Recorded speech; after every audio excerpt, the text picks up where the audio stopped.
And it's a very good Monday morning to all my viewers out there. Thank you very much indeed for watching, folks. Do appreciate it. Thumbs up, subscribe, all that kind of stuff. Now, this morning, I'm starving. So today we're having pork, 6 thin pork sausages. Now, when I bought them, I thought, I wonder how much meat's in that. So we've got 63% pork. So that leaves 37% of other things like wheat, flour, just lots of other sort of stuff that goes in there. And also I've got some bread today, folks, from the bakers there. I've never had bread from there before, so they sliced it for me. I know the girls in there. Hello girls from Goodfellow and Stevens. Always get a laugh with them there. I asked them if they would employ me and they said yeah, for a laugh. So I'd probably only last 2 days there before they kicked me out, got fed up with me. So I've got some nice sliced bread. It feels nice and soft, man, so I'm looking forward to having that with my sausages. And also I've got the Evening Telegraph. Is it Monday today? Yeah, Monday. It's got the late extra, but it's only 9 o'clock in the morning, man, so how can that be? Anyway, see, in the Evening Telegraph you sometimes get bits and pieces like that tells you what's going on, so it's quite good for local, well, obviously it's a local paper. What are you talking about, Jag? Yeah, it gives you some sort of, there's always a spiz thing in there or something that I can go and look at. Anyway, I'm going home now to cook my sausages. Right, paper, bread, sausages, there we go, that's it. Oh, I've dropped the paper, man, I can't believe it. Disaster on the wet pavement as well. It's been really misty over the last couple of... I've dropped it again! For heaven's sake, this is just a pure disaster, man. Honestly, the bread's collapsing. The bread... Oh my lord, right, anyway, what was I saying? It's been very misty. Yeah, see, I don't know if you can see it, folks, on the trees there. See it on the woodland there. Yeah, it's been really misty, man. Anyway, right, come on. Well, there's today's crossword, folks. And I've put it over here as well. Exactly the same. There it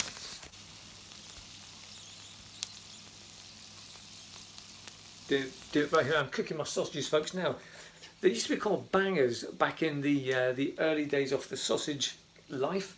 And they were called bangers because they were so tightly packed, and back in the day with all sorts of bits and pieces, they used to explode on the frying pan. So that's why they are called bangers, folks. These ones, see, if you don't pierce the skin when you're cooking them, they do have a tendency to go bang with the heat expanding the meat, and the skin's so tight it just explodes through the skin.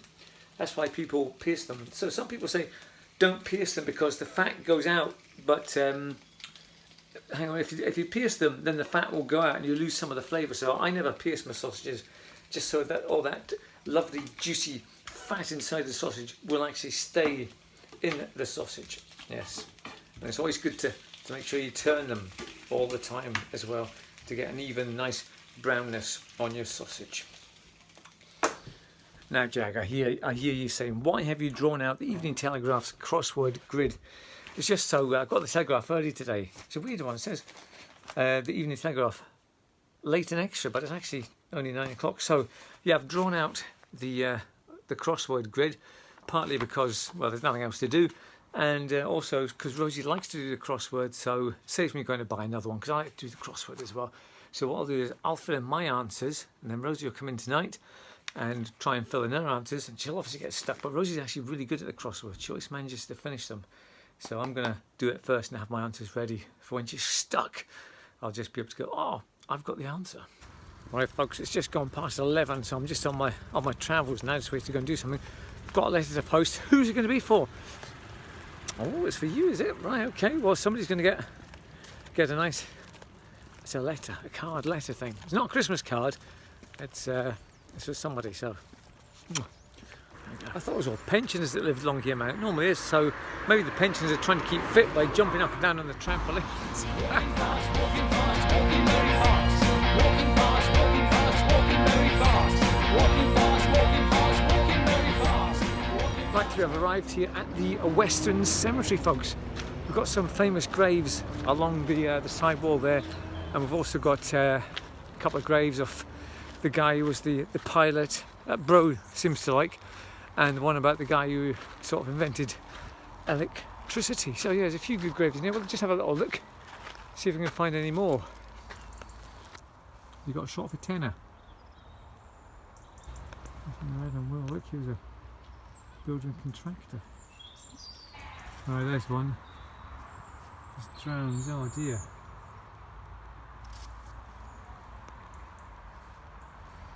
That's a strange name, Gertrude Mealmaker, look at that. Amazing, great names. There's one who died on board the Berwick. I don't know what that says. Oh, it's really starting to get overgrown here. You know, it looks a bit shabby, I must admit.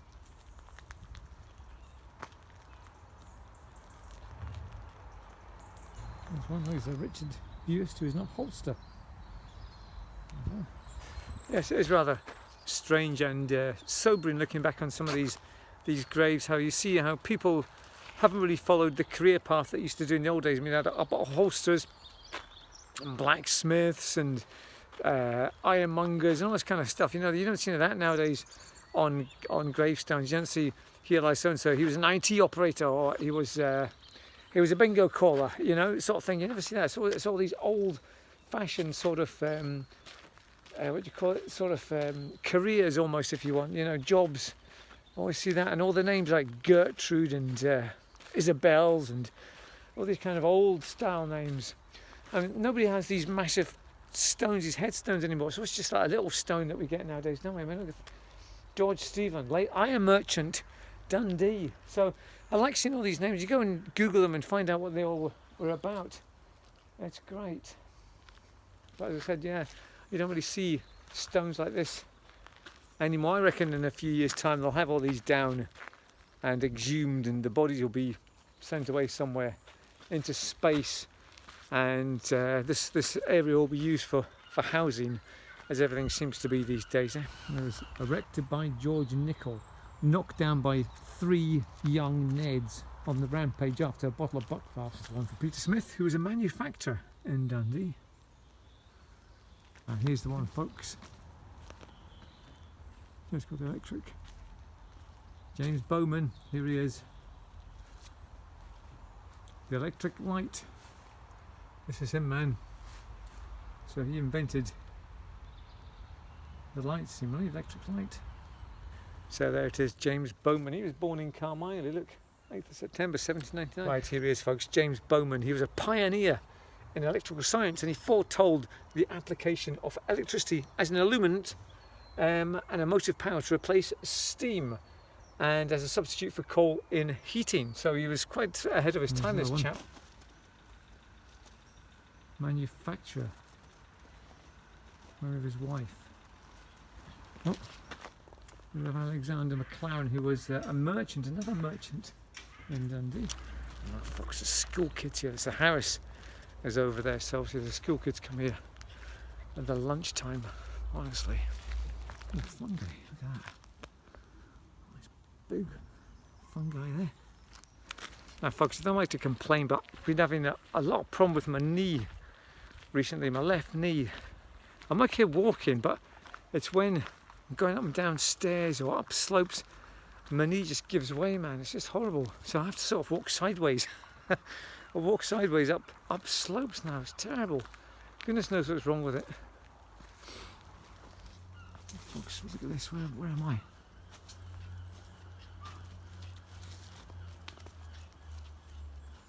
Oh, not somebody's house, is it? Oh, not somebody's house, I think. Oh, I am. Right. Oh, I thought I'd found a secret bit of the graveyard there, but it's not. It leads into somebody's house there. Right. That's another thing you notice about names on the graveyards. A lot of them must have emigrated to South Africa. I noticed that quite a lot. South Africa. And it's these foreign countries. Everybody seems to have gone up sticks and gone. Vacated Dundee, emigrated, and gone abroad for some reason. Yeah, it must have been. I think it was a lot easier back in those days to go and emigrate, wasn't it? James Watson. That's my manager's name. Let's go and see what's up here, man. Right folks, I seem to have come to some sort of private area almost. There's another, I can see some stones up there, man. Where's that? How can I get up there? Is there a bit up there? Right, let's see if we can get up there, man.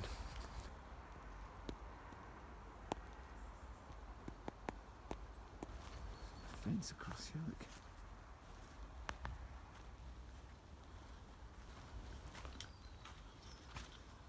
Where's this going?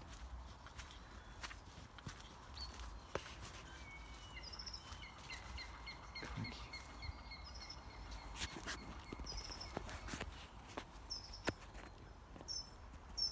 Right, I seem to have found some sort of, is this a private bit? Got Jane Watt. I can't really read some of these, man, it's that faded. Yeah, I don't know, it's like, no, nothing on these stones. Let's have a look on the other side, see if we've got anything. My feet are getting wet. Oh, here we go. Jane Crichton. Her mother, Anne Macpherson. Okay. Charles Mackenzie. I don't know why these are all up here on their own. It's weird. I can hear geese, but I can't see them. Oh, there they are. Look way up the top. There they are. They've just come out of the mist now. I can see them. Yeah, the geese are honking away there, but you can't see them. They're lost in the mist. Wow. Well, that's where they're honking to keep in touch with each other. Honk, honk, honk, honk, honk, honk, honk, honk, honk, honk, honk, honk, honk. Lost in the mist. Wow. Great view of the Tay Bridge. I don't know if this camera will pick it up, but it's disappearing into the mist. I'll try and get a photograph of it. No, this camera just won't pick up the oh, so lovely, man. Just the bridge, the rail bridge, fading away there. Damn it! Why can't you see it? These plaques of remembrance down here, look.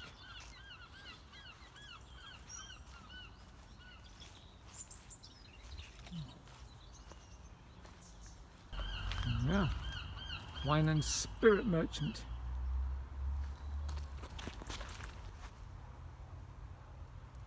There's one for somebody who was in charge of the poorhouse, the Lytham Benby poorhouse. Okay, Sinclair Stewart.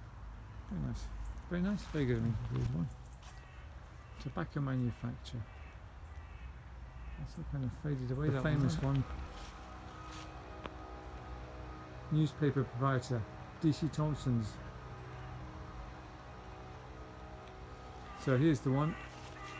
David Cooper Thompson, newspaper proprietor. He's the chap. Here he is. Now, still to this day, folks, DC Thompson's is a famous publishing empire. Used to publish all the comics like the Beanos, the Dandies, all those sort of comics, you know, the children's comics, and it does the local papers as well. So there he is, David Cooper Thompson. Not a lot of people know what DC stands for, because DC Thompson and Sons, they always make the papers, and so it's David Cooper Thompson, if you want to know, folks. And there is his grave right there. When did he die? 1954. 1954? No, it must be. Oh no, 1954, right enough, yeah, okay, very good. As I say, quite a lot of famous ones on this wall at the side here. There's Christina Dempster, who's Lady Provost of Dundee. And we also have William Thompson, who was the ship owner. And there's one of the Laings. Is that one of the Laings? Yes, it is. Looks Clara Beatrice Lang. He also had the newspaper office. Yes, there's one of the Langs there. What's her name? Clara Beatrice Lang. Now the Langs also had a bit of a newspaper empire. They did the Woman's Own and the Woman's Own. No, that's IPC. Sorry, they did Woman's Journal and the People's Friend. Those sort of magazines. They did those ones. So that's one of the Langs. There it is. So yeah, there's quite a few famous people, and if you take the time to just come down here and do a bit of research on them, you'll find out who they were. Excellent. James Menzies, there it is. Now, is it Menzies or is it Mingies? Who knows? Right folks, there we go, that's the end. As you can see, there's a bit overgrown coming down here. So if you've got nothing else to do in these days of staying in and doing nothing, why not come out here to the, you're allowed to come out, get some fresh air, do your exercise here and have a walk around the graveyard and find some dead names and do a bit of research on them, see what you can find out, man. Takes you down the rabbit hole of the internet, find out what's going on. It really is amazing. Right, Mors ita ad vitam. What does that mean? Mors ita ad vitam. Now, some distressing news, folks. I wanted to go down to Mary's kitchen and have a cup of tea and one of their 10 out of 10 scones. So I texted them this morning saying, you know, is it okay, come down? And they sent me a message back saying, oh, we're ever so sorry, Jack, but we're closed on a Monday. Disaster, man. So we're going to have to go and find another place to go get something to eat. It won't be as good like, but we shall endeavour to try and find another place as good as Mary's kitchen. So here he is, man. This is where James Bowman lies. Now, he was a pioneer in electrical science, and he foretold the application of electricity as an illuminant. And he actually, right here lies James Bowman, the pioneer of electricity. Now, he actually sort of worked in the... Who's in here, folks? Look, behind the wooden door. Can't quite read it. Yes, that was one of the Langs there. Now, the Langs also had a sort of a newspaper empire. They did the People's Friend, the People's Journal, all those sort of magazines as well. But they were also on the... Sorry, settled in the hut, oh, for goodness sake.